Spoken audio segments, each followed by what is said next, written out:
Assalamualaikum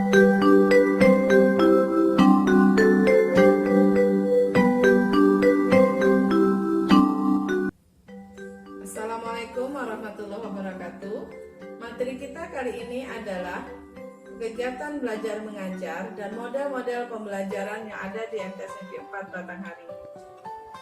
Bagaimana kabarnya hari ini anak-anak ibu? Tentunya masih semangat ya untuk mengikuti kegiatan Maksama, masa ta'aruf siswa madrasah. Untuk kegiatan belajar mengajar, ada yang tahu nak makna dari pengertian belajar? Oke, jadi belajar itu adalah suatu proses ya. Proses untuk tidak tahu menjadi tahu.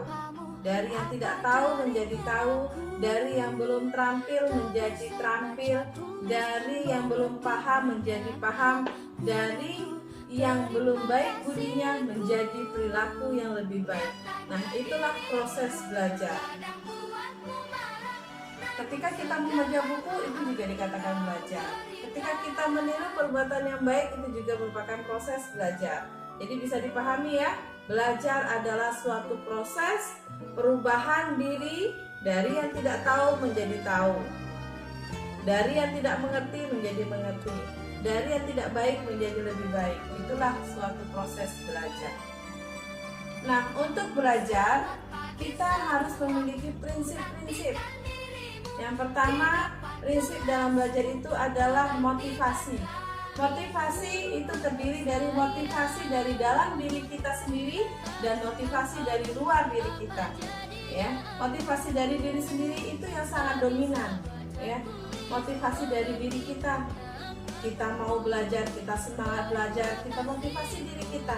Begitu juga motivasi dari luar diri kita. Dari luar diri kita ini macam-macam. Ada yang dari teman memberikan semangat kepada kita, dari orang tua, atau mungkin kalian akan mendapatkan hadiah bila dapat peringkat dari orang tua dan dari guru. Nah, itu merupakan contoh-contoh motivasi eksternal atau motivasi dari luar diri kita. Yang kedua, setelah motivasi adalah konsentrasi. Jadi ketika kita mau belajar, ketika mau sukses dalam belajar, maka kita harus konsentrasi, sungguh-sungguh. Ya. Kemudian yang ketiga, kita tidak merasa puas diri. Jadi ketika mau belajar selalu haus untuk belajar, ingin tahu dan selalu ingin tahu. Itu merupakan sifat-sifat yang sangat baik ketika kita ingin menuntut ilmu. Selanjutnya, kita selalu mengulang-ulang materi yang telah kita pelajari di madrasah. Kita kembali ke rumah, kita ulang-ulang kembali. Ya, jadi tidak hanya di sekolah kita belajar, di rumah kita ulang kembali. Kemudian setelah prinsip-prinsip belajar, kita juga harus tahu dan harus tanamkan dalam diri kita bahwa ketika kita belajar, apapun materi pelajaran yang disampaikan oleh guru, di madrasah kita ini ada 14 mata pelajaran, ya. Ada mata pelajaran PAI dari Al-Quran, Hadis, Akidah, Fikih, SKI, Bahasa Arab, kemudian Bahasa Indonesia, IPA, IPS, MTK, Bahasa Inggris, PKN. Kemudian ada prakarya, ada seni budaya, ada penjasorkes. Semuanya itu, ada 14 mata pelajaran itu kalian anggap penting. Ya. Jadi ketika kalian menganggap penting semua mata pelajaran, maka kalian akan sungguh-sungguh untuk mempelajarinya.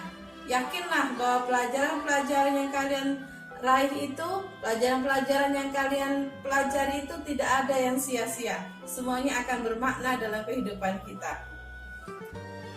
Selanjutnya, untuk belajar itu tempatnya yang pertama ada di madrasah, yang kedua ada di rumah, dan yang ketiga dengan cara berkelompok. Ya, jadi ketiga hal itu saling kait mengait. Ketika kalian belajar di madrasah, kalian mantapkan lagi belajar di rumah.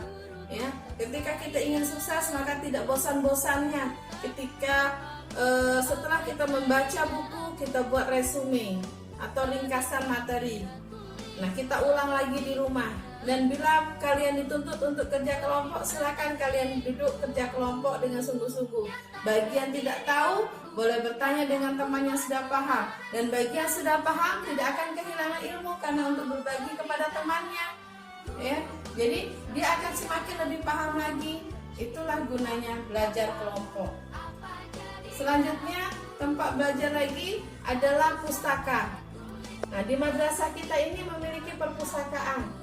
Silakan kalian kunjungi pustaka itu, silakan kalian baca bukunya, karena pustaka itu adalah gudangnya ilmu. Ya, silakan kalian belajar di sana, pinjam bukunya, walaupun mungkin untuk materi-materi tertentu tidak bisa bukunya dibawa pulang, karena kita selalu digunakan untuk belajar bersama yang ada di kelas-kelas kita.